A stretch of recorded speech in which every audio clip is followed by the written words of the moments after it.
For today's lesson, we're going to be doing offensive and defensive throw-ins. So we're just going to recap of sort of the shapes that we do play against. So they always have 3 up top, 3 in midfield with a diamond and 4 at the back. So we're normally playing a 4-3-3. We're looking to play 3-5-2. So we've gone for the attack and defensive principles here over the last few sessions. But what we're going to be looking at now is how to defend the set piece for defensive throw-ins. Then we're going to look at how we can attack on throw-ins as well. Okay, so we have a principle with toes thrower. Okay, so the right wing back is going to come on there wide centre forward, but he's going to go on the toes of the player in front. Obviously we've got the centre back covering in behind. Alright, obviously there's no offsides on a throw-in, but we want to try and keep a high line as much as possible.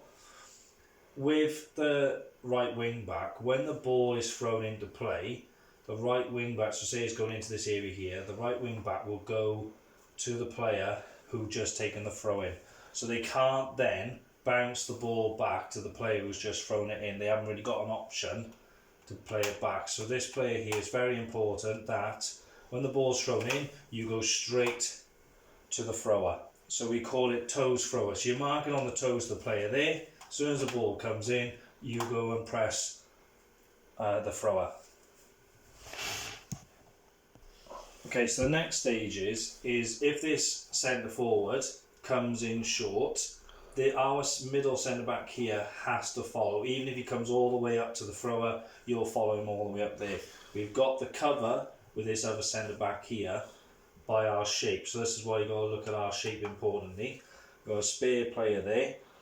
Alright, so if this player comes in short, no matter if he goes up there or there, you're following him, and then then you're not letting him come back into that space either.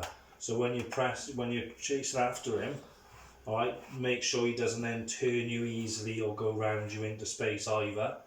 Alright, so just make sure that you're following if he comes in short, but you're sticking with him man-to-man marking.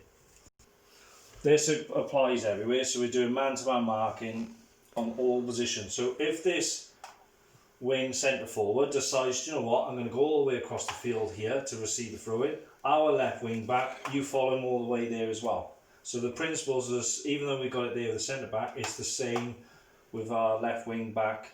If he runs, you're following him all the way even if it goes to the other side of the pitch. Alright, but obviously make sure you're running tight and you're reacting quick enough so he doesn't turn you and run into space, open space. Okay, same now, so we're looking at the middle area. If the ball is coming into the central area, obviously our centre midfielders need to be marking.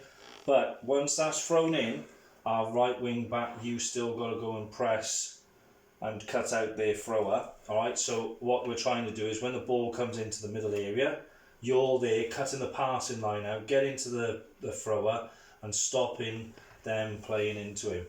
Just be careful on your run though, because if you overrun it or you're too anxious or too quick, the ball come in and then they're going to thread that player in behind. So you've got to make sure that the timing is there. Ideally, our centre midfield would be good if you're showing him inside. So he's coming into this area here, and then we can go and stop that area, stop them going out wide. Also, when the ball comes in the central area here and we're closing it down and the right wing back goes and presses the thrower, there is nothing stopping then our back line coming up high because the ball's gone back. So we need to be bringing the line up, and then it's creating then an offside trap as well. But we've got to have clear, concise communication, okay, and making sure that we go up as a unit. But as soon as that ball's thrown into the middle, we're moving up as a unit in behind as well. So we're not leaving big spaces in between our lines. Alright, so this is an attacking throw-in for us, alright? So if we're playing, the ball's on the right hand side of our right wing back.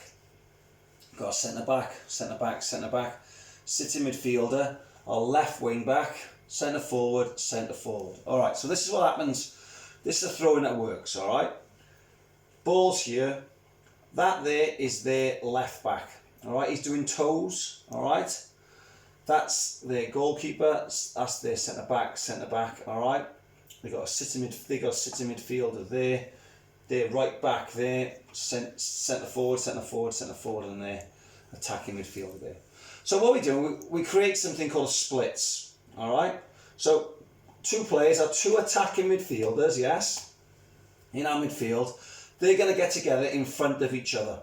All right, like that. All right. And what happens is this, is that they're going to make sure they do it inside the 18-yard box. The front man decides whichever way he's going to go.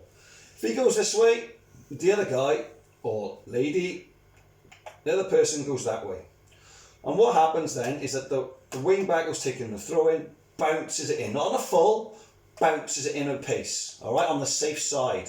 So even if the defender goes to them, bang there, goes there, we've got it on the safe side, so it's there. Okay, all this is done quickly. That person then lays it off to the right wing back, and the right wing back then crosses it into the box. As the ball is crossed into the box, depending on how good the ball is, yeah, our centre forward attacking, and our left wing back, all right, is coming in off the back post, all right. Now, the beauty of this throw-in, if I just take it back one, is this, is that there's the first option. So the thrower's got one option there and a second option there, but his third option is this. Let me just show you. All right, as they split, goes out, defender goes with them, and if need be so, the right wing back can throw it into the centre forward. And as he throws it into the centre forward, then the attacking midfielder can come and play. Yes, the right wing back can come and play.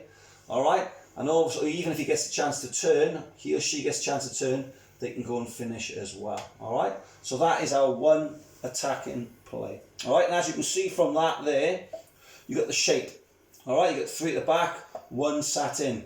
If it goes pear-shaped, this left wing back just comes in.